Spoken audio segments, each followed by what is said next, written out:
Hello friends, कैसे हो सभी लोग। उम्मीद है सब लोग बहुत अच्छे होंगे, मस्त होंगे। हरीश जीएस एकेडमी में आपका स्वागत है।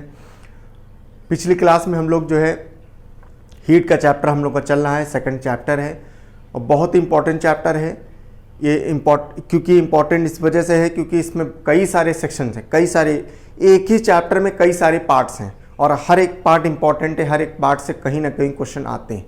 पता चला कि छोटा एग्जाम है तो उस पार्ट से आ रहे हैं, बड़ा एग्जाम है तो उस पार्ट से आ रहे हैं, न्यूमेरिकल पार्ट है तो रेलवे से आ रहे हैं। तो कुल मिला के ये पूरा का पूरा चैप्टर ही बहुत इंपॉर्टेंट है, कई पार्ट्स में। इसी वजह से मैंने आपको स्टार्टिंग में ही कहा था ये चैप्टर जो है फिजिक्स का क्वेश्चन अगर आया तो ये समझ लीजिए इस चैप्टर से आने की पूरी उम्मीद होती है। क्लियर है। चलो, हम लोग पिछली क्लास में हीट में काफ़ी पोर्शन कर चुके हैं, ठीक है।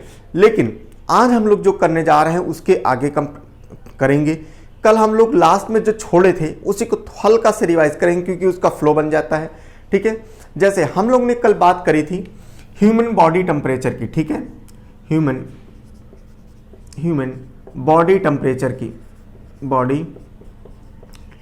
की बात करी थी, ह्यूमन बॉडी टेम्परेचर की बात करी थी, ठीक है। तो हमने बताया था क्या, ह्यूमन बॉडी टेम्परेचर जो होता है, ठीक है, ह्यूमन बॉडी टेम्परेचर जो होता है ये जैसे सेल्सियस की बात करें, ठीक है, सेल्सियस की बात करें तो सेल्सियस में ये करीब 36.9 होता है, डिग्री सेल्सियस होता है। लेकिन एग्जैक्ट वैल्यू ये एग्जैक्ट वैल्यू है, लेकिन इसको हम लोग 37 डिग्री सेल्सियस मानते हैं। क्लियर है। इसी पर कैलकुलेशन होता है, ठीक है। अगर हम फ़ारेनहाइट की बात करें, फ़ारेनहाइट में भी ये 98.42 का वैल्यू होती है डिग्री फ़ारेनहाइट, लेकिन इसको हम लोग 98.6 डिग्री फ़ारेनहाइट मानते हैं। क्लियर है। तो ये हम लोग का जो है बॉडी टेम्परेचर हो गया, जो कि हम लोग क्लिनिकल थर्मामीटर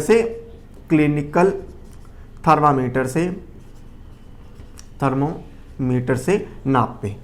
ये एक ऐसा थर्मामीटर होता है, ठीक है, 92 से स्टार्ट होगा और 92 डिग्री फ़ारेनहाइट से स्टार्ट होगा, 110 तक जाएगा, ठीक है, फ़ारेनहाइट तक जाएगा। क्यों? क्योंकि हमको तो भाई 98.6 चाहिए, यहाँ पर लगभग हो जाएगा। क्लियर है भाई। इससे ज़्यादा जब आप नापाने जाओगे, डॉक्टर जब नापेगा तो क्या होगा भाई, इससे थोड़ा सा कम होगा या थोड़ा ज़्यादा होगा। भाई 110 तो बहुत हो गया ना, 110 तो बहुत हो गया। इसी वजह से क्या क्लिनिकल थर्मामीटर हम लोग लेते हैं, इस्तेमाल करते हैं, डॉक्टर लोग इस्तेमाल करते हैं।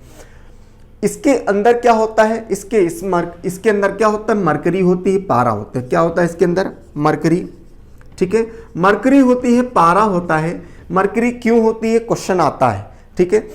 मैं बार बार कह रहा हूं कि हर एक बात में जो बोलता हूं हर एक बात इंपॉर्टेंट होती, भले लिखूं ना, लेकिन मैं बोल रहा हूं इसका मतलब आप नोट करोगे, ठीक है। जैसे क्वेश्चन आता है मरकरी, बताओ थर्मामीटर में मरकरी का इस्तेमाल ही क्यों होता है, पानी का क्यों नहीं होता है, ठीक है।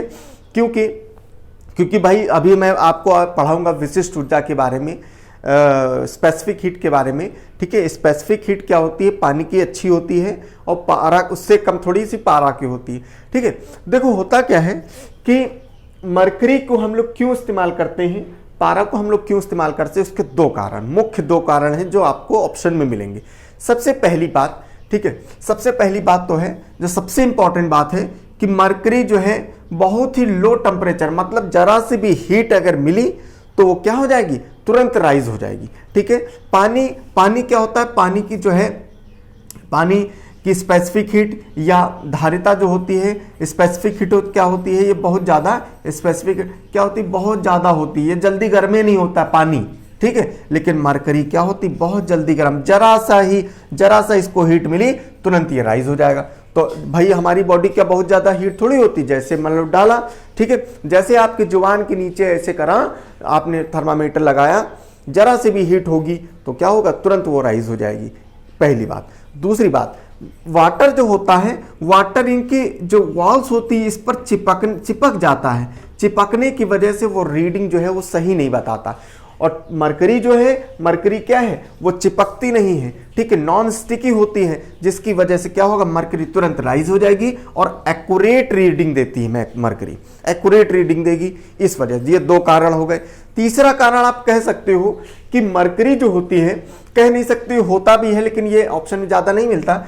मरकरी जो होती है वो वाटर जो होता है वो ट्रांसपेरेंट होता है, ठीक है, ट्रांसपेरेंट होता है माने पारदर्शी होता है, जिससे वजह सही से दिखता नहीं है। मरकरी दिख जाती है, क्लियर है, मरकरी दिख जाती है, इसी वजह से हम लोग जो है ये यूज करते हैं, क्लियर है। चलो आगे चलते हैं। पहली बात तो ये हो गया ह्यूमन टेम्परेचर के बारे में, ठीक है, ह्यूमन बॉडी टेम्परेचर के बारे में ये हो गया। दूसरी बात करें कि ह्यूमन बॉडी को सरवाइव करने के लिए वातावरण कैसा चाहिए, वो भी कल हम लोग ने बात किया था कि वातावरण जो चाहिए, वातावरण में जो टेम्परेचर चाहिए वो करीब 23 डिग्री से 25 डिग्री का टेम्परेचर चाहिए सेल्सियस में, क्लियर है, 23 डिग्री से 25 डिग्री का सेल्सियस टेम्परेचर चाहिए, ठीक है। ह्यूमिडिटी माने आर्द्रता की बात करें, ह्यूमिडिटी माने आर्द्रता की बात करें तो करीब 60 से 65% की आर्द्रता चाहिए, 60 से 65% की आर्द्रता चाहिए, क्लियर है। एयर की बात करें, एयर हवा की बात करें तो मैंने बताया था 2 मीटर पर मिनट, 2 मीटर पर मिनट, ठीक है, 2 मीटर प्रति मिनट की गति से इसकी चाल होनी चाहिए, इसकी स्पीड होनी चाहिए। अगर इतनी है तो ये समझ लीजिए आप बहुत ही अच्छे खुशनुमा जो है वातावरण में आप रह रहे हो। हमारे शरीर के लिए ये सबसे फेवरेबल चीज़ें होती हैं, क्लियर है भाई। अगर 23 से 25 डिग्री का टेम्परेचर होगा तो मतलब आप समझ रहे हो, आप ना ही गर्मी लग रही है और ना ही ठंडी लग रही है, ठीक है, बिल्कुल एडुकेट टेम्परेचर है। ह्यूमिडिटी इतनी होनी चाहिए, ऐसे ही इतना एयर। मैंने आपको एक बात और बताई थी कि टेम्परेचर इतना करने के लिए अगर आपका टेम्परेचर मान लो टेम्परेचर जो है कम हो गया, ठीक है, पंखा चला दोगे तो पंखा लगभग इस लेवल पर जो है टेम्परेचर ले आता है, ठीक है, जब वो चलता है हवा देता है तो इस लेवल पर टेम्परेचर रूम का कर देता है।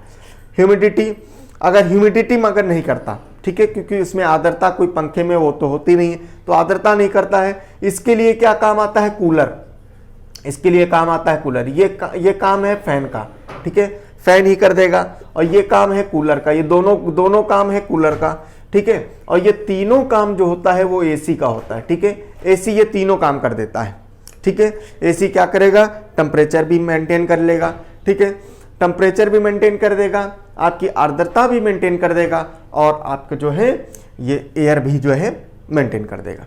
समझ में आया? इतनी बातें लगभग हम लोग ने कल करी थी।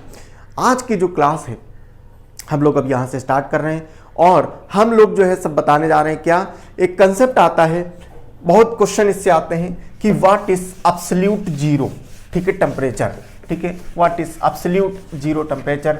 एब्सोल्यूट जीरो टेम्परेचर किसको कहा जाता है, ठीक है, एब्सोल्यूट जीरो टेम्परेचर किसको कहा जाता है या किसको कहते हैं, ठीक है, एब्सोल्यूट जीरो डिग्री टेम्परेचर, ठीक है। अच्छा, बहुत ध्यान से सुनना, ठीक है। देखो, ये एब्सोल्यूट जीरो टेम्परेचर एक ऐसा टेम्परेचर होता है जिस पर सारी गैसेस लिक्विफाई हो जाती हैं। क्या हो जाती हैं? सारी गैसेस क्या हो जाती हैं? गैसेस क्या हो जाती हैं? लिक्विफाई। लिक्विफाई मीन्स हो जाता है कि लिक्विड बन जाती हैं। क्या बन जाती हैं? लिक्विड, तरल रूप में आ जाती, सारी गैसेस लिक्विफाइड हो जाती हैं। तो ऐसा कौन सा टेम्परेचर भाई, इतना भयानक टेम्परेचर कौन सा होता है? तो कौन सा होता है? -273.15 डिग्री सेल्सियस। -273 डिग्री। भाई देखो, आप समझ लो पानी जो है इसका फ्रीजिंग पॉइंट जो है कितना होता है? 0 डिग्री होता है। लेकिन ऐसी गैस जो -273 डिग्री सेल्सियस ये होता है, 15 हटा दो, अगर इतने ही रखो तो आपको ऑप्शन में हो सकता है कि इतना ही मिले, ये पॉइंट वाला ना मिले, ये एग्जैक्ट वैल्यू मैं बता रहा हूं आपको। 273 डिग्री, -273 डिग्री होता है। ये इतना कम होता है, इस टेम्परेचर को पा पाना, इस टेम्परेचर तक पहुंच पाना ये बड़ा मुश्किल होता है, और मुश्किल नहीं होता है, एक प्रकार का नामुमकिन है। इसी वजह से इस टेम्परेचर को, एब्सोल्यूट 0 डिग्री टेम्परेचर को, इसको हम लोग वर्चुअल टेम्परेचर कहते हैं। वर्चुअल टेम्परेचर कहते हैं। वर्चुअल मीन्स काल्पनिक टेम्परेचर है, क्योंकि ऐसे टेम्परेचर पर कोई गैस नहीं पहुंच पाती। जैसे जैसे अगर हम बात करें हाइड्रोजन की, तो हाइड्रोजन की अगर बात करें तो हाइड्रोजन जो होती है ये माइनस 250 डिग्री पर, माइनस 250 डिग्री सेल्सियस पर क्या हो जाती है, लिक्विफाई हो जाती है। ठीक है, लिक्विड हो जाती है, माइनस 250 डिग्री पर ही लिक्विफाई हो जाती है। जैसे हम ऑक्सीजन की बात करें, ठीक है, ऑक्सीजन की बात करें, ठीक है, ऑक्सीजन की बात करें तो माइनस 184 डिग्री सेल्सियस पर ही क्या हो जाती है, ये लिक्विफाई हो जाती है। समझ में आए, ये लिक्विफाई। और दोनों ही गैसेस मैंने क्यों बताया है कि इनके बारे में पूछा भी जाता है खूब, और ये दोनों गैसेस को हम लोग क्या बोलते हैं, इसको हम लोग बोलते हैं क्या, क्रायोजेनिक फ्यूल। इसको हम लोग बोलते हैं क्रायोजेनिक फ्यूल या रॉकेट फ्यूल बोलते हैं। ठीक है, क्रायोजेनिक अभी समझा रहे हैं। ठीक है, रॉकेट फ्यूल बोलते हैं इसको। ठीक है, रॉकेट फ्यूल क्यों बोलते हैं, क्योंकि जो रॉकेट जाता है, रॉकेट के अंदर जो ईंधन लगता है, जो ईंधन लगाया जाता है वो यही लगाया जाता है, हाइड्रोजन और ऑक्सीजन लगाया जाता है। तो ये क्या होता है, एक ऐसा फ्यूल होता है, ये लिक्विफाई कर देते हैं, लेकिन ये लिक्विफाई क्या कुछ मिनटों तक ही रहता है। ठीक है, कुछ मिनटों तक रहता है, बस कुछ मिनट में ही अगर ये पहुंच गया नहीं तो ये गैस बन जाएगी। क्लियर है, उसके बाद में गैस बन जाती है।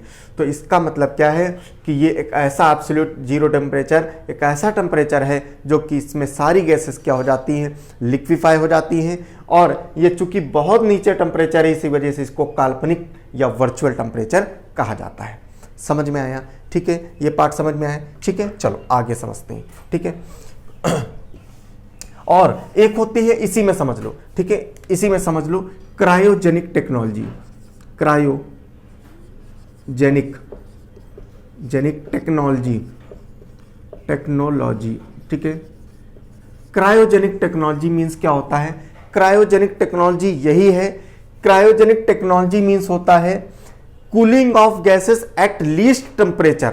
ठीक है, गैसेस जैसे हाइड्रोजन हो गया, ऑक्सीजन हो गया, नाइट्रोजन हो गया, ठीक है, इन गैसेस को क्या करना, cooling of gases at least temperature, इतना टेम्परेचर पर वो कर दो कि वो लिक्विफाई हो जाए, वो क्या हो जाए, बिल्कुल तरल रूप में पहुंच जाए, गैस से तरल रूप में चले जाएं, उसी को हम लोग बोलते हैं क्रायोजेनिक टेक्नोलॉजी।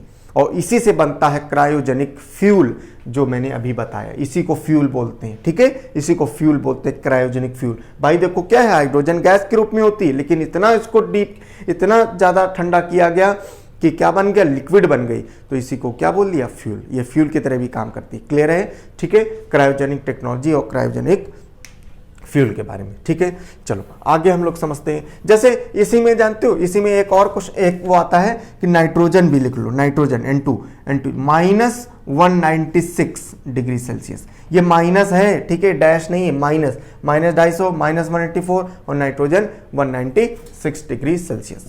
ठीक है, चलो 196 डिग्री टेम्परेचर हो जाती है। चलो अब हम लोग जो है कल जब आपको पढ़ रहे थे तो थर्मामीटर पढ़ने के पहले हम लोगों ने क्या पढ़ा था, स्केल पढ़ी थी। ठीक है, स्केल पढ़ी थी ना, आपको मैंने स्केल बताया था। ठीक है, स्केल बताया था ना, स्केल बताया था कि सेल्सियस में क्या होता था, इसका बॉइलिंग पॉइंट, सेल्सियस में क्या होता है, इसका बॉइलिंग पॉइंट 100, फ्रीजिंग पॉइंट 0, बीच में 100, ठीक है, बीच में 100 होता था। ऐसे फ़ारेनहाइट में क्या होता था, इसकी बॉइलिंग पॉइंट कितना होता था, बॉइलिंग पॉइंट 212, ठीक है, फ्रीजिंग पॉइंट 32, बीच में 180। ऐसे केल्विन में इसका बॉइलिंग पॉइंट कितना, 373, ठीक है, फ्रीजिंग पॉइंट 273, बीच में 100। ऐसे रूमर में बताया था बॉइलिंग पॉइंट 80, फ्रीजिंग पॉइंट 0, बीच में 80, ठीक है, ऐसे करके बताया था। फिर मैंने एक रामबाण फॉर्मूला आपके लिए तैयार किया था, वो रामबाण फॉर्मूला बहुत इंपॉर्टेंट, ठीक है, वो क्योंकि उस रामबाण फॉर्मूले से बहुत सारी चीज़ें आपको पूछी जाती हैं, तो सारी की सारी चीज़ें जो है आप वहीं से कर सकते हो। ठीक है, चलो ये जो मैंने आपको सेल्सियस ये स्केल बताई थी, मैंने देखने के लिए नहीं बताई थी, इससे क्वेश्चन आता है कि बताओ सेल्सियस स्केल में स्केल की मात्रा क्या होती है, या फ़ारेनहाइट स्केल में, फ़ारेनहाइट टेम्परेचर में उनकी स्केल कितनी होती है, तो कितनी होंगी, 180 होती है। इनका बॉइलिंग पॉइंट कितना होता है, इतना होता है। फ्रीजिंग पॉइंट कितना होता है, इतना होता है। क्लियर है? चलो आज हम लोग जो है पढ़ने जा रहे हैं थर्मामीटर। ठीक है, थर्मोमीटर, क्योंकि हम लोग जो है हर चीज़ इसकी थर्मामीटर लगभग पढ़ चुके हैं। अब हम लोग जो है कुछ विशिष्ट थर्मामीटर पढ़ने जा रहे हैं, ठीक है, बहुत ध्यान से सुनिएगा। सबसे पहला थर्मामीटर जो है हम लोग पढ़ ही चुके हैं, वो क्लिनिकल थर्मामीटर है, जो हमारी ह्यूमन बॉडी का टेम्परेचर नापता है, उसको हम लोग क्लिनिकल थर्मामीटर कहते हैं। 92 से लेकर 110 डिग्री सेल्सियस तक होता है, ठीक है, फ़ारेनहाइट तक होता है। क्लियर है? ये थर्मामीटर जो है ये विशिष्ट कुछ हैं, कुछ इंपॉर्टेंट वाले हैं, स्पेशल वाले हैं। पहला इसमें थर्मामीटर आता है, पहला जो थर्मामीटर आता है वो होता है प्लैटिनम पहला थर्मामीटर आता है प्लैटिनम रेजिस्टेंस थर्मामीटर, ठीक है, प्लैटिनम, ठीक है, पहला थर्मामीटर आता है प्लैटिनम रेजिस्टेंस थर्मामीटर, ठीक है, प्लैटिनम रेजिस्टेंस थर्मामीटर, ठीक है, बड़ा इंपॉर्टेंट है। एक मिनट, बहुत ज़्यादा इंपॉर्टेंट है। ये जो प्लैटिनम रेजिस्टेंस थर्मामीटर होता है, ठीक है, ये टेम्परेचर ये क्या करता है, ये हमारे इसका रेंज जो होता है, रेंज इंपॉर्टेंट, इसके यही क्वेश्चन पूछते हैं। इसका रेंज होता है 200 डिग्री सेल्सियस से लेके 1200 डिग्री सेल्सियस तक होता है इसका रेंज, ठीक है, 200 डिग्री सेल्सियस से लेके 1200 डिग्री सेल्सियस का इसका रेंज होता है। और ये क्या नापता है, ये जैसे लावा नापेगा, ठीक है, जैसे क्या है, लावा नापेगा। लावा मीन्स क्या, वो मक्का का भुट्टा वाला लावा नहीं, लावा माने क्या, जैसे ज्वार भाटा से जो निकलता है तो उसका तापमान बहुत ज़्यादा होता है, इसी वजह से वो कितना 200 से लेकर 1200 डिग्री सेल्सियस तक जो टेम्परेचर होता है उसको जो है नापने का काम कौन करेगा, प्लैटिनम रेजिस्टेंस थर्मामीटर, ठीक है। एग्जाम्पल क्या हो गया, लावा, ठीक है। दूसरा, ये मैं लावा इधर ही लिखे, नहीं तो आ नहीं पाएगा, लावा, ठीक है, लावा एग्जाम्पल यहीं लिख दिया, ठीक है। दूसरा आता है, एक होता है दूसरे की अगर बात करें तो दूसरा होता है एक टोटल रेडिएशन पायरोमीटर, ठीक है, टोटल रेडिएशन पायरोमीटर, ठीक है, टोटल रेडिएशन पायरोमीटर होता है। एक बात बता रहा हूं, बहुत ध्यान से सुनना, पायरोमीटर, पायरो कहीं शब्द मिल जाए, पायरो शब्द मिल जाए, इसको याद रखना, इसका मतलब होता है बहुत उच्च ताप, बहुत हाई टेम्परेचर, बहुत ज्यादा हाई टेम्परेचर। पायरो मीन्स हमेशा याद रखना, ठीक है। मान लो कभी कभी ये कीवर्ड्स में क्यों याद कराता हूं, कभी कभी होता है क्या है, एग्जाम में पता चला सब कुछ पढ़ के गए, भूल गए, याद नहीं रहा उस समय, और एग्जाम में यही आ गया, और एग्जाम में इससे रिलेटेड वो आते हैं, एग्जाम्पल्स के क्वेश्चन आता है, बताओ कि सूरज का ताप किस यंत्र से नापा जाता है।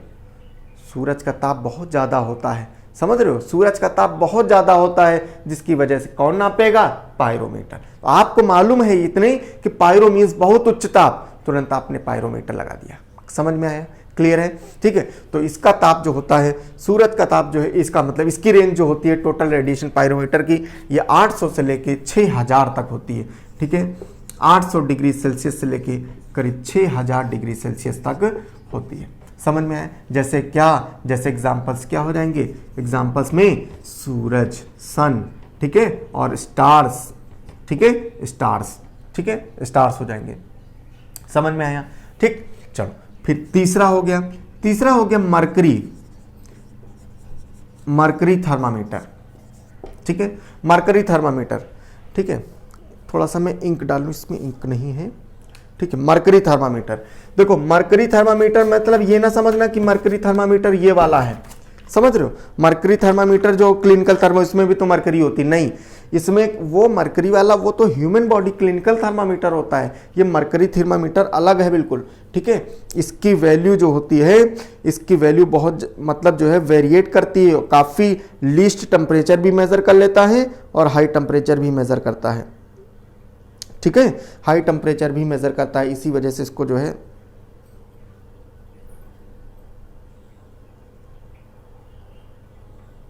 ठीक है। चलो आगे हम लोग समझते हैं,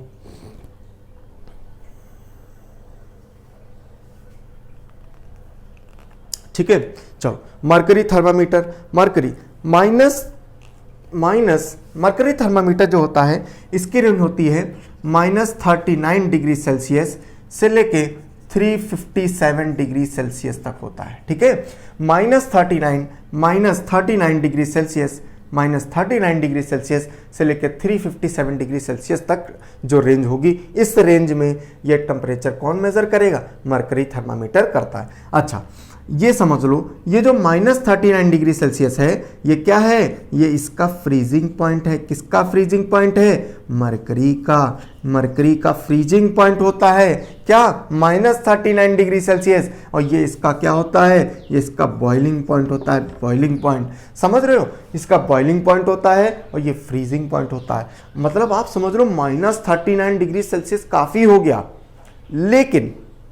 लेकिन अगर ऐसा भी टेम्परेचर आपको मेजर करना है जो -39 डिग्री सेल्सियस से भी नीचे हो, तो हम लोग कौन सा इस्तेमाल करेंगे? वो इस्तेमाल करेंगे अल्कोहल थर्मामीटर। यहीं पर लिखे देते हैं इसी में, चौथा टेम्परेचर, चौथा अल्कोहल थर्मामीटर। ठीक है, अल्कोहल थर्मामीटर। ठीक है, -39 डिग्री सेल्सियस से बिलो। ठीक है, से बिलो।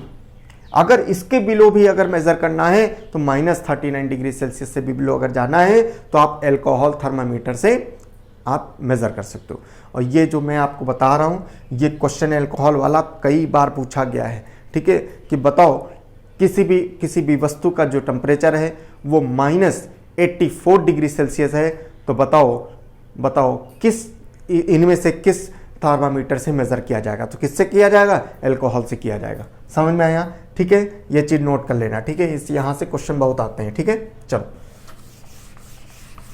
ये हो गया तुम्हारा थर्मामीटर्स। ठीक है, चलो, अब हम लोग जो है कुछ एक कंसेप्ट पर जा रहे हैं। ठीक है, और ये कंसेप्ट बड़ा इंपॉर्टेंट है। ठीक है, इससे क्वेश्चन जो है आपको बहुत सारे मिलेंगे।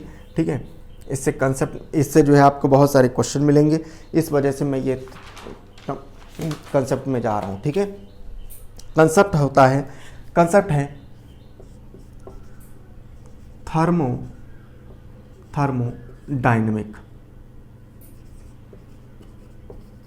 थर्मोडायनेमिक। ठीक है, देखो मैं कोई चीज़ छोड़ नहीं रहा हूँ, आप ये समझ लो। ठीक है, कोई चीज़ छोड़ नहीं रहा हूँ। इतना मैं जनरली, जो लोग ऑफलाइन वाले होंगे, बच्चे जो पढ़ रहे होंगे, उनको मालूम होगा। ठीक है, उनको मालूम होगा कि मैं ये सारी चीज़ें मैंने कभी कवर नहीं करी है ऑफलाइन में। ठीक है, लेकिन ऑनलाइन में मैं सारी चीज़ें कवर कर रहा हूँ। ठीक है, कि ताकि जो है आपका कोई भी एग्ज़ाम इसमें से छूटे ना। ठीक है, उसमें से भी नहीं छूटेगा, लेकिन इसमें जो है आपको रेलवे को भी मद्देनजर रखते हुए NTPC वैकेंसी आती है, उसमें खूब पूछा जाता है। ठीक है, थर्मोडायनेमिक का नियम। ठीक है, थर्मोडायनेमिक हिंदी में कहते हैं इसके ऊष्मागतिकी का नियम है, ऊष्मागतिकी का नियम कहते हैं। ठीक है, देखो ये जो नियम होता है ऊष्मागतिकी का नियम, ये नियम क्या कहता है? ठीक है, इसके 2-3 नियम होते हैं। इसमें सबसे पहला नियम होता है, ठीक है, सबसे पहला नियम इसका होता है ऊष्मा संरक्षण का नियम। ठीक है, ऊष्मा संरक्षण का नियम। ठीक है, या ऊष्मा संरक्षण पर आधारित होता है। ठीक है, कंजर्वेशन ऑफ, ठीक है, हीट कंजर्वेशन पर होता है। ठीक है, हीट कंजर्वेशन, ठीक है, हीट कंजर्वेशन पर आधारित होता है। ठीक है, लॉ हीट कंजर्वेशन पर आधारित होता है। हीट कंजर्वेशन पर आधारित होता है, इसका क्या मतलब है? इसका ये मतलब है कि हीट मतलब जो है, हीट कभी भी जो है आप बना नहीं सकते। पहली बात, हीट आप बना नहीं सकते, मतलब आपको जो है हीट मतलब कहीं से आप उत्पन्न नहीं कर सकते। हीट को आपको क्या है, आपको कहीं से लेना ही पड़ेगा। कहीं से आप चाहे हाथ रब करो, चाहे माचिस जलाओ, ठीक है, वहीं से, मतलब अपने आप से ये एनर्जी आप जनरेट नहीं कर सकते। पहली बात। दूसरी बात यह है कि जब डायरेक्टली जो है हीट जनरेट नहीं किया जा सकता है। दूसरी बात, इसका जो फॉर्मूला होता है, ठीक है, इसका जो फॉर्मूला होता है, इसके फॉर्मूले से ही डिपेंड करता है। ठीक है, Q बराबर, इसका फॉर्मूला होता है Q बराबर डेल्टा U प्लस W। ठीक है, इसका मतलब होता है, ये वाला जो फॉर्मूला होता है कि ये हीट कंजर्वेशन का ही फॉर्मूला है एक प्रकार का। क्या बोलता है कि जो कोई भी हीट होगी, कितनी भी हीट होगी, वो जब हम किसी भी चीज़ को जो है गर्म करेंगे या किसी चीज़ को हम लोग तैयार करेंगे, उसको हीट का तैयार करेंगे, हीट एनर्जी से उसको हम तैयार करेंगे, रेडी करेंगे, तो क्या होता है, हीट एनर्जी कभी भी ख़त्म नहीं होगी या कभी भी उसमें हीट लॉस नहीं होगा। लेकिन वो जो हीट आप जो दोगे वो 2 पार्ट में डिवाइड हो जाएगी। कैसे? कुछ पार्ट, जैसे मान लो हमने 100 पार्ट दिया, किसी चीज को हमने 100 पार्ट दिया, तो उसका 100 पार्ट का कुछ भाग जो है उसको आंतरिक ऊर्जा में बदल देगा, मतलब उसको आंतरिक गर्म करने में वो वेस्ट हो जाएगी, वेस्ट नहीं होगी, यूज होगी, ठीक है, आंतरिक में यूज होगी और कुछ भाग जो है उसका यूज में आ जाएगी। जैसे एग्जाम्पल मैं बता रहा हूं तो आपको ज्यादा समझ में आएगा। जैसे मान लो एक छोटा सा एग्जाम्पल लेते हैं,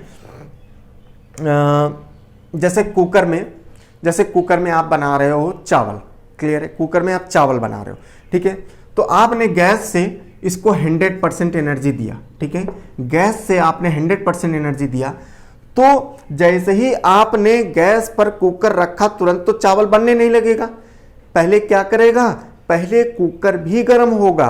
कुकर जो गर्म होगा तो पता चला कि आपकी 20% एनर्जी, 20% हीट जो है किसने ले लिया, कुकर ले लिया, और बाकी के जो बचा है 80%, तो ये जो 80% जो बचा है, अब ये 80% जो है खाने को पकाने में, चावल को पकाने में कितनी एनर्जी लगेगी, 80% लगेगी। समझ में आया? ठीक है, तो कुकर ने सबसे पहले क्या किया है, कुकर ने जो है 80% एनर्जी जो है 20% एनर्जी अपने आप को गर्म करने में ले लिया है, फिर उसके 80% जो बची है वो जो है आगे।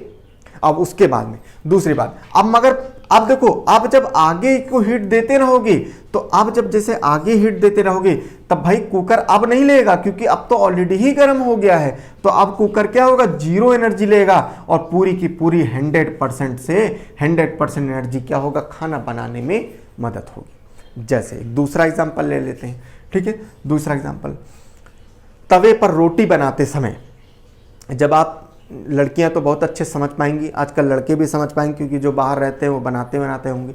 रोटी बनाते समय जब आप तवा रखते हो तो सबसे पहले तवा गर्म होता है, तो आपने 100% एनर्जी दी, मान लो 100 कैलोरी एनर्जी दी, तो 100 कैलोरी एनर्जी में 20 कैलोरी एनर्जी तो तवा गर्म होने में ही वेस्ट हो गई, ठीक है, उसमें यूज हो गई, तो बाकी बची क्या, 80%।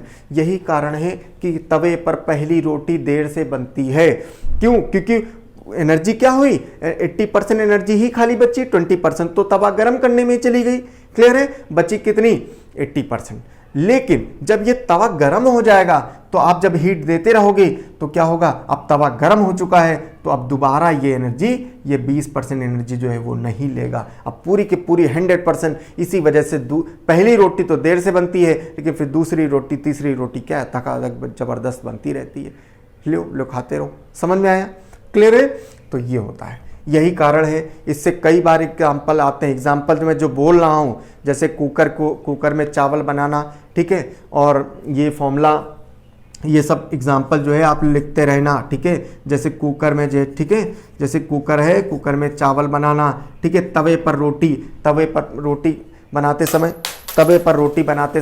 ठीक है, तवे पर रोटी बनाते समय पहली रोटी देर से क्यों बनती है, क्योंकि इसमें क्या होता है, इसमें 20% एनर्जी, 20% नहीं मतलब कुछ एनर्जी जो है पहले उसकी आंतरिक ऊर्जा को ले लेती है, या आंतरिक भाग ले लेगा, एब्जॉर्ब कर लेगा, ठीक है, अपने आप को गर्म करने के लिए, अपने यूज के लिए, और बाकी जो है उसमें देता है। यही कारण है क्या कि अच्छा, उसमें ऑप्शन क्या आएगा, थर्मोडायनेमिक की वजह से, ठीक है, ऊष्मा की गतिकी के नियम से के कारण पहली रोटी देर से बनती है, या कुकर में गर्म करने के लिए थोड़ा समय लगता है। समझ में आया? ठीक है, यही कारण है, और भी एग्जांपल समझ लो, यही कारण है ट्रेन का इंजन कभी बंद नहीं किया जाता, कभी नहीं, मतलब जैसे मान लो ट्रेन चलना है, ट्रेन मान लो खड़ी हुई, ठीक है, रेड लाइट है, रेड लाइट पर ट्रेन का इंजन बंद नहीं किया जाता है। क्यों? क्योंकि अगर बंद हो गया, ठीक है, और बंद हो गया, उसके बाद में फिर स्टार्ट करोगे तो पहली तो ऊर्जा वो क्या होगा, ट्रेन का इंजन जो है ठंडा हो जाएगा।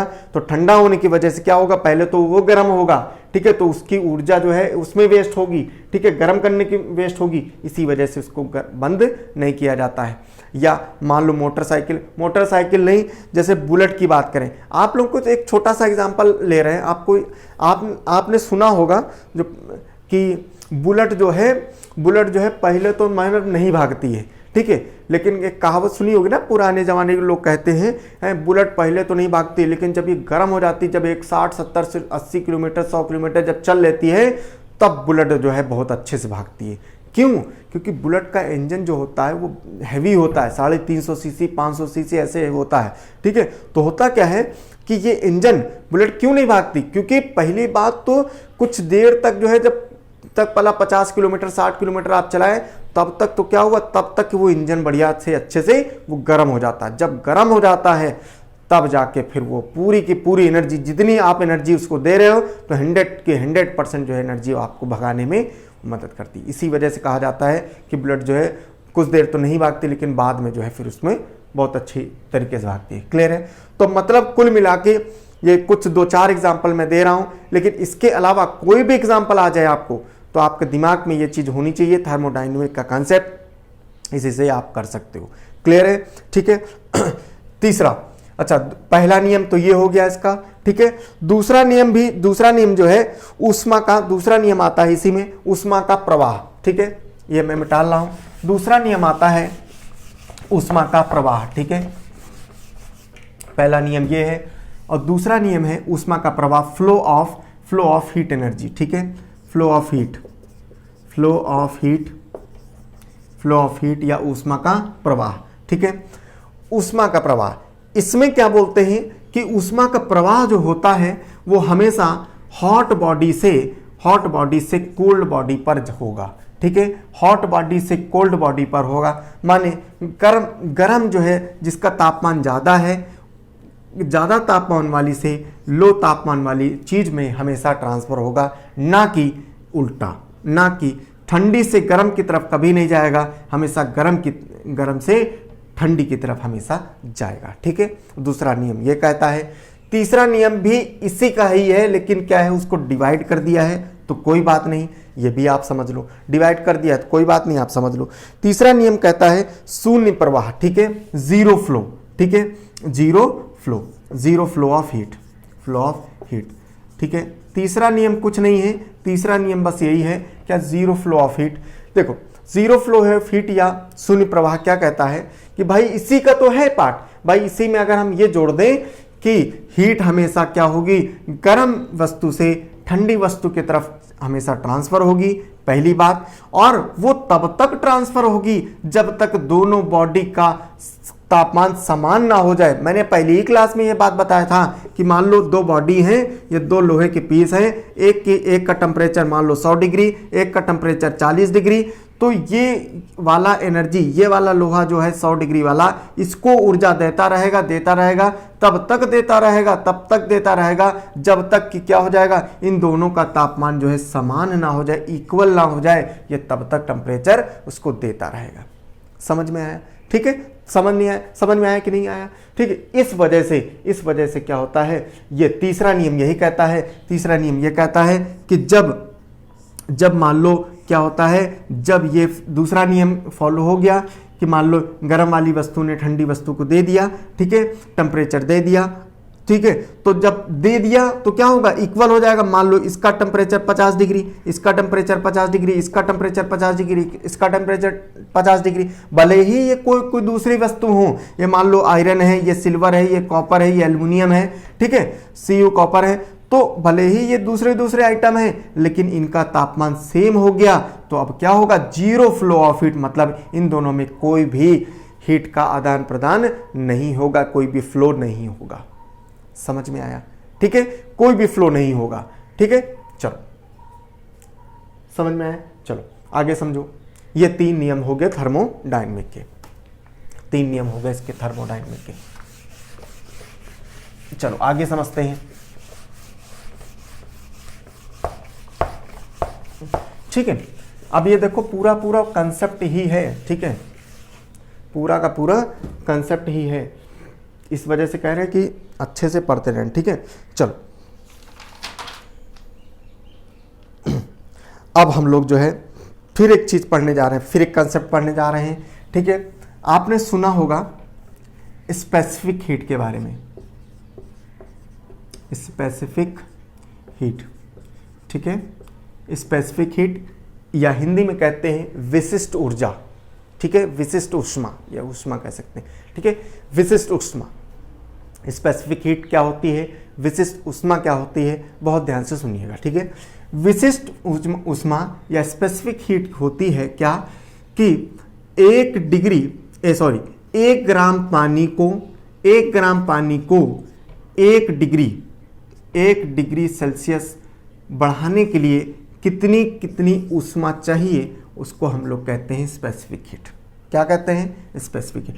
माने 1 ग्राम पानी को 1 डिग्री सेल्सियस बढ़ाने के लिए कितनी ऊष्मा चाहिए, उसको हम लोग स्पेसिफिक हीट कहते हैं, ठीक है। इसको हम लोग फॉर्मूले से दर्शाते हैं, ठीक है, इसको हम लोग फॉर्मूले से दर्शाते हैं, Q = ms डेल्टा T, ठीक है, ms डेल्टा T, ठीक है, ms डेल्टा T, ठीक है, ठीक है, ms डेल्टा T। अच्छा, अब एक बात समझो, ms डेल्टा T, इसमें क्या होता है, कुछ थ्योरी भी आती है और स्पेसिफिक हीट से रिलेटेड थ्योरी से क्वेश्चन आते हैं और कुछ आते हैं न्यूमेरिकल से, ठीक है। तो हम लोग थ्योरी पार्ट थोड़ी सी पढ़ते हैं, उसके बाद में हम न्यूमेरिकल पार्ट करेंगे।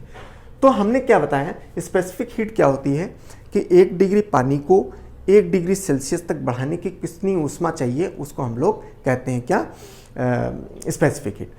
तो स्पेसिफिक हीट जो होती है वो कहा जाता है कि ये सबसे ज़्यादा किसमें होती है, ठीक है। तो सबसे ज़्यादा होती है, हमेशा याद रखना, सबसे ज़्यादा होगी हाइड्रोजन में, ठीक है। किसमें होगी, हाइड्रोजन में सबसे ज़्यादा होती है, ठीक है। ये क्वेश्चन आता है, ये मैक्सिमम होती है, मैक्सिमम, ठीक है, मैक्सिमम होती है। उसके बाद में पानी होती, पानी की इंपॉर्टेंट क्यों है कि पानी की स्पेसिफिक हीट हमेशा 1 होती है, ठीक है, 1 होती है। सिर्फ 4 चीज़ों से ही क्वेश्चन आते हैं, 1 2, ठीक है, 4 चीज़ों से क्वेश्चन आएंगे। एक हो गया हाइड्रोजन, चूंकि सबसे ज़्यादा है। वाटर इंपॉर्टेंट इस वजह से क्योंकि मैक्सिमम है, ठीक है। और तीसरा आता है मरकरी, पारा, ठीक है, मरकरी आता है। मरकरी, वाटर के बाद में मरकरी आता है। मरकरी क्यों इंपॉर्टेंट है, क्योंकि अगर ये वाटर और ये इसमें ऑप्शन नहीं है, मरकरी आया तो मरकरी मार दोगे, ठीक है। और चौथा इस वजह से इंपॉर्टेंट है क्योंकि आइस है, और आइस की क्या होती है, पानी की आधी होती है। आइस की स्पेसिफिक हीट क्या होती है, पानी की आधी होती है, ठीक है।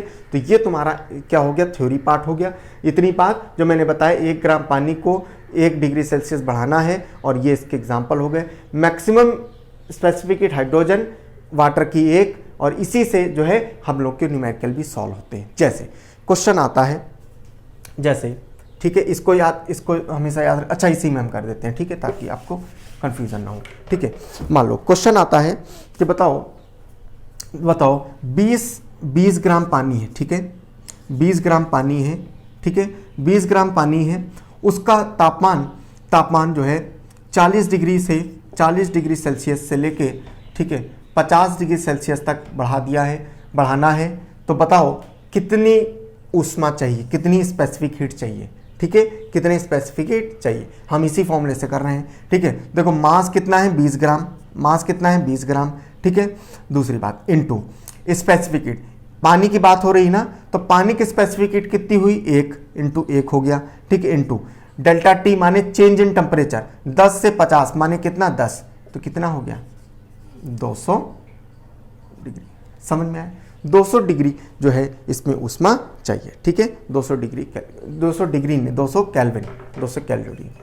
ठीक है, 200 कैलोरी एनर्जी ऊष्मा चाहिए।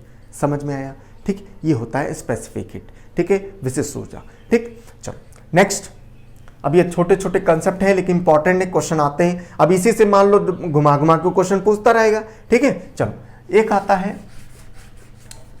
एक कंसेप्ट आता है वो उसका,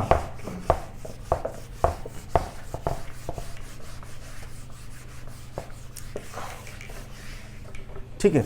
चलो एक आता है थर्मल कैपेसिटी का, थर्मल कैपेसिटी, ठीक है। थर्मल कैपेसिटी, थर्मल कैपेसिटी क्या होता है, ठीक है। थर्मल कैपेसिटी क्या होता है? थर्मल कैपेसिटी या ऊष्मधारिता, हिंदी में कहते हैं ऊष्मधारिता। ऊष्मधारिता मीन्स होता है, ऊष्मधारिता क्या करता है कि ये संपूर्ण पानी की बात करता है। जैसे मैंने बताया स्पेसिफिक हीट में क्या होता है कि 1 ग्राम पानी को 1 डिग्री सेल्सियस बढ़ाने के लिए कितनी ऊष्मा चाहिए, क्लियर है। तो यहां पर 1 डिग्री नहीं, इसी वजह से इसका फॉर्मूला होता है Q बराबर ms, बस, ठीक, ms।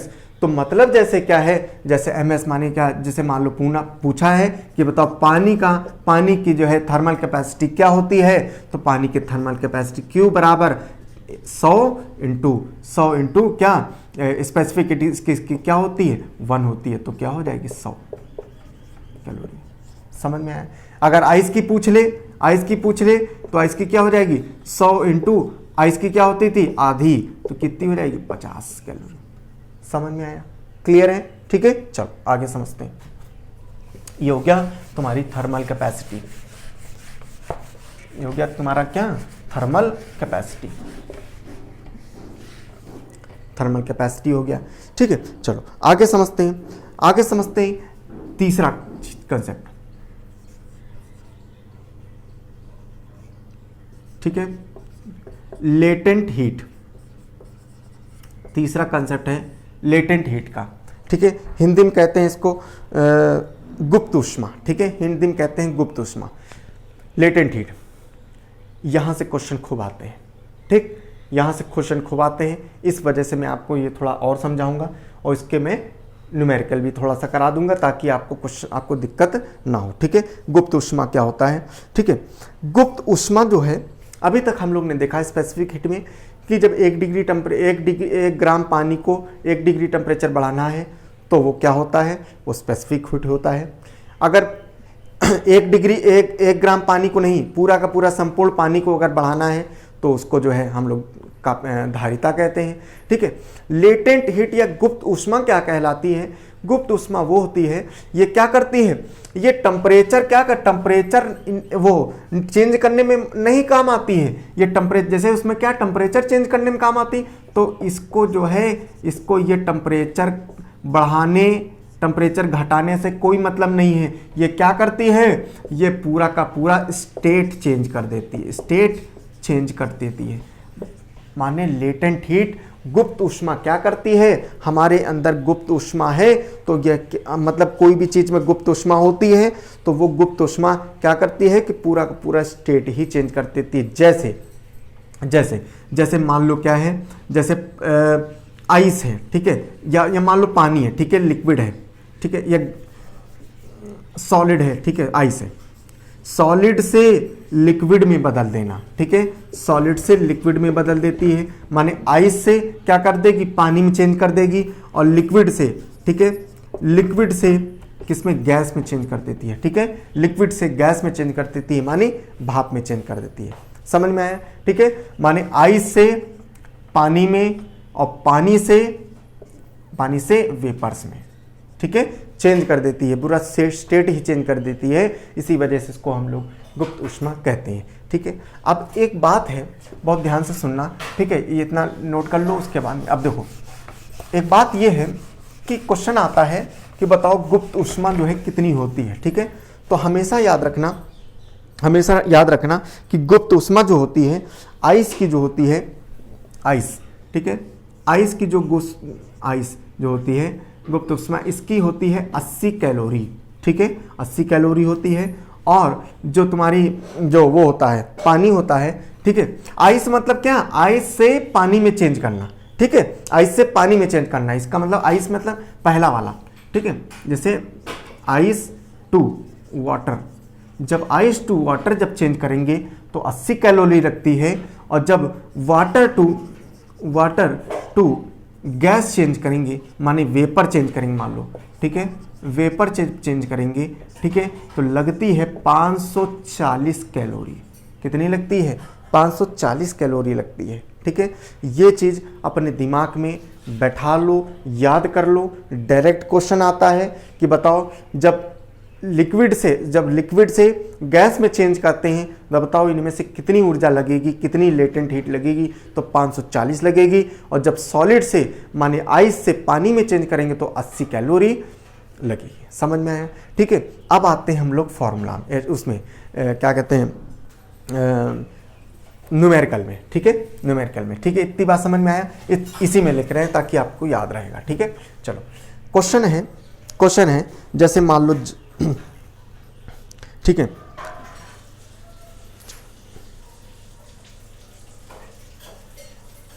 ठीक है,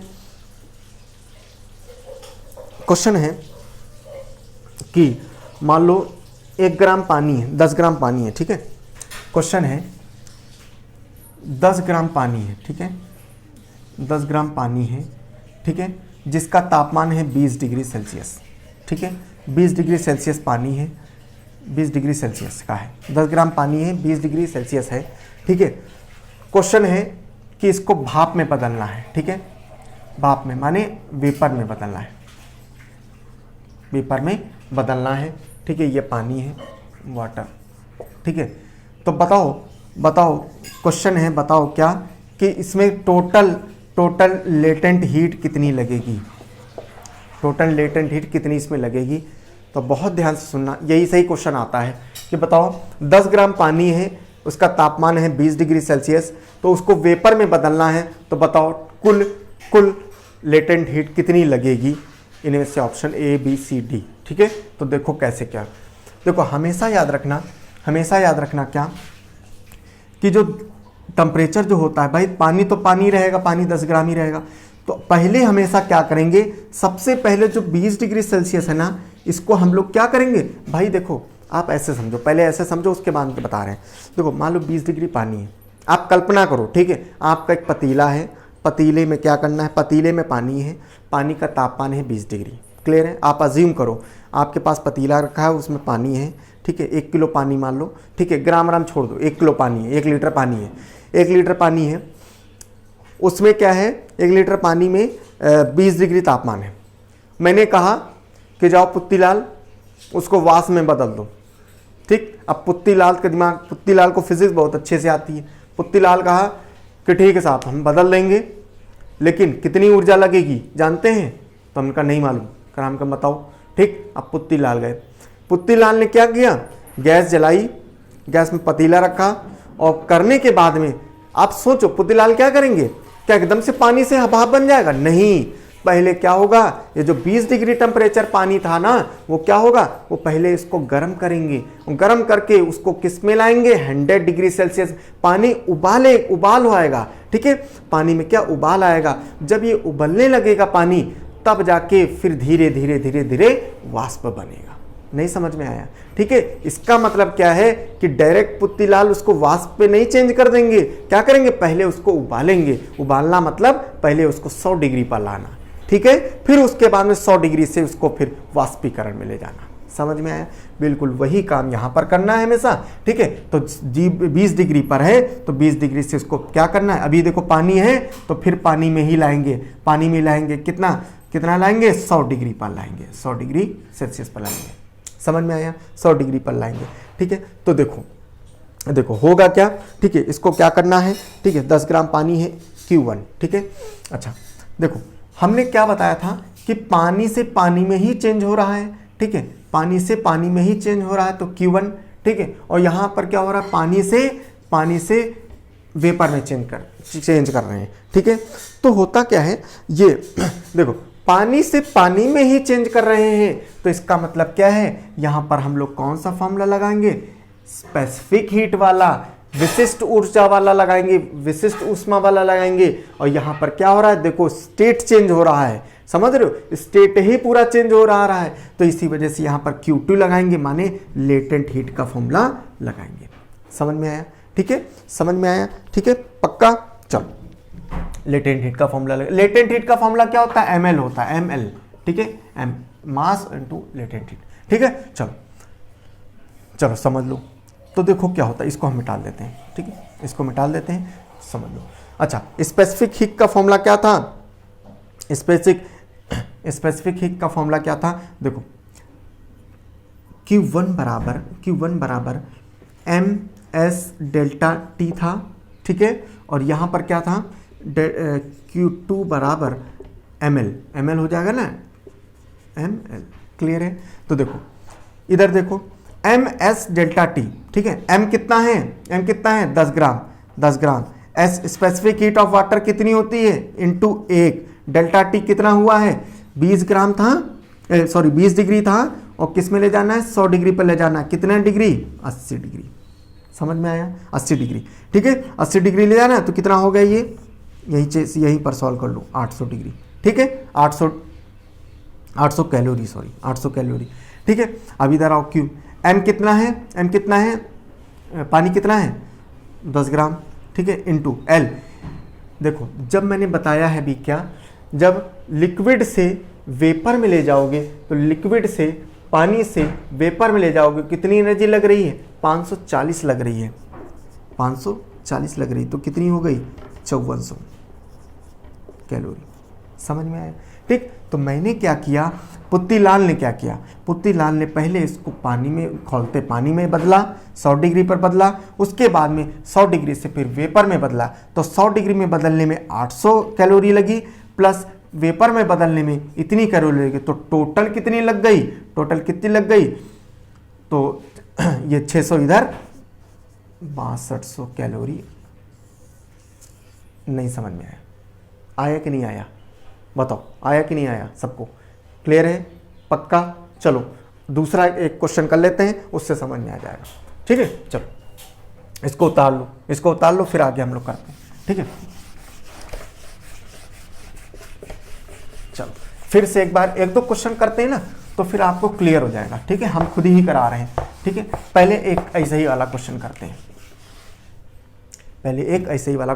हैं, क्या कि मान लो क्या है, पानी है 50 ग्राम पानी है, ठीक है, 50 ग्राम पानी है, ठीक है, उसका तापमान जो है मान लो 40 डिग्री तापमान है, ठीक है, 40 डिग्री सेल्सियस है, ठीक है, और इसको किस में बदलना है, भाप में बदलना है, वेपर में बदलना है, ठीक है, वेपर में बदलना है, ठीक है।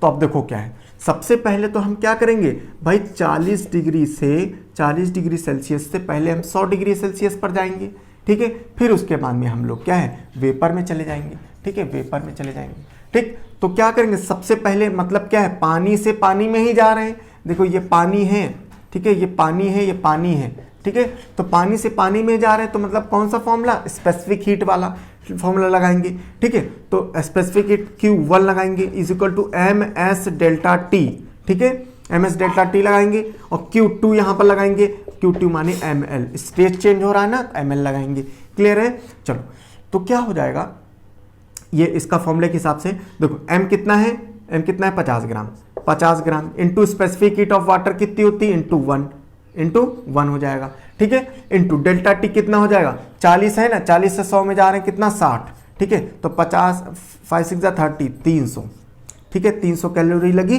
ठीक। अब इधर आओ, ml वाला मास कितना है 50 ग्राम है इंटू एल, देखो वेट चेंज हो रहा है ना, पानी से वेपर बनना है तो कितना 540 लग रही है, ठीक है, तो इसको चेंज करो, ठीक है, 54 है ना, 54 2700 लगेगी, ठीक है, 2700 लगेगी, तो और प्लस 300 ये, तो कितनी हो गई, प्लस कर दो 3000, समझ में आया, 3000 कैलोरी एनर्जी लगी, नहीं समझ में आया, अब तो उम्मीद है समझ में आया होगा सबको, ठीक है। चलो एक थोड़ा सा बड़ी ले लेते हैं, ठीक है, बड़ी ले लेंगे तो आपको कोई दिक्कत नहीं होगी, ठीक है, एक बड़ी ले लेते हैं, मतलब उसमें कई सारी चीजें होंगी, ठीक है।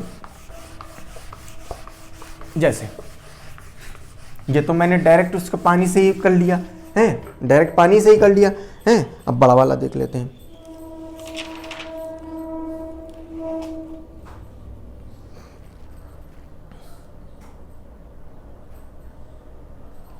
जैसे ठीक है, जैसे लेते हैं, ठीक है, आइस से लेते हैं, ठीक है, हवा खराब हो जाएगी सबकी, ठीक है, मैं इसी वजह से बड़ा ले रहा हूँ, ठीक है, ताकि आपको जो है समझ में आए, ठीक है। आपको अगर मान लो ऐसा क्वेश्चन आ गया, ठीक है, आइस से मान लो वेपर में बदलना हुआ तो क्या करोगे, ठीक है। इसी वजह से मैं आपको यही सब समझा दे रहा हूँ, ठीक है।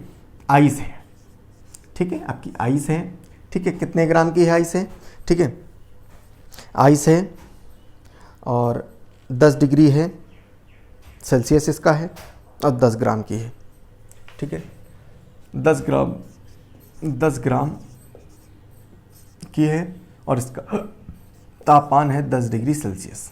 क्लियर है। अब इसको बदलना है वेपर में, वेपर में बदलना है, ठीक है। चलो अब देखो, अब मान लो पुत्तीलाल फिर बुलाए गए, क्या पुत्तीलाल बताओ, पानी तो तुमने कर दिया, बता दिया कि 6200 एनर्जी लगेगी, कैलोरी लगेगी, ठीक है, हीट लगेगी। अब बताओ पुत्तीलाल, तुम यार दिमागदार तो बहुत अच्छे हो। अच्छा यार, हमको यह समझ नहीं आ रहा है, अब हमको जो है हमारे टीचर ने बोला है कि बर्फ़ है, ठीक है, बर्फ़ है, बर्फ़ को चेंज करना है वेपर में, अब बताओ कैसे करें, अब बताओ कितनी एनर्जी लगेगी। पुत्तीलाल ने कह रहे अरे साहब आप तो बिल्कुल चूं गए हो, ठीक है, आप समझ लो, देखो कुछ नहीं, बर्फ़ है, बर्फ़ को क्या पहले तो पानी में बदल दो, समझ रहे हो, बर्फ़ 0 डिग्री पर होती, पानी में बदल दो, ठीक, पानी बदल जो जैसे पानी पर बदलोगे तो क्या हो जाएगा, पानी बदलोगे तो क्या होगा, पानी में आ जाएगी, फिर उसके अंदर पानी है, पानी को 100 डिग्री पर ले आओ, फिर उसके अंदर 100 डिग्री से वेपर पे ले आओ, बस खत्म हो गया, ठीक है। तो चलो देखते हैं जरा,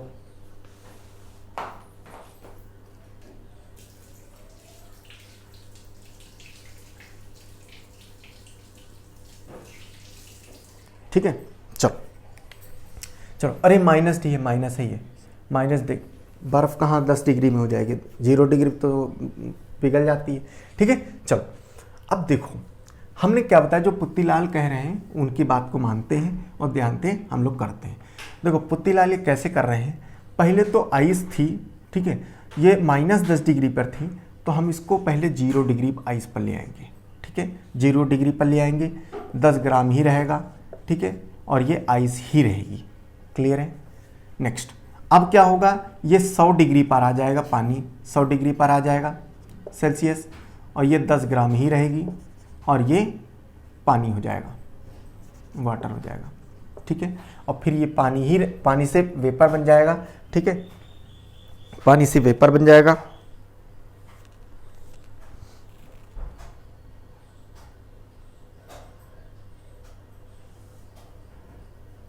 पानी हो गया, आइस हो गया, ठीक है, अभी आइस ही है, ठीक है, एक मिनट रुको जरा, ठीक है, पहले ये 0 डिग्री हो,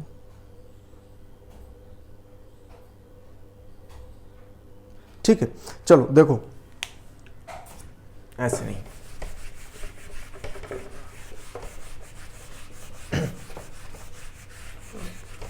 चलो आगे हम लोग जो है काम करते हैं, बाद में करेंगे, ठीक है, चलो।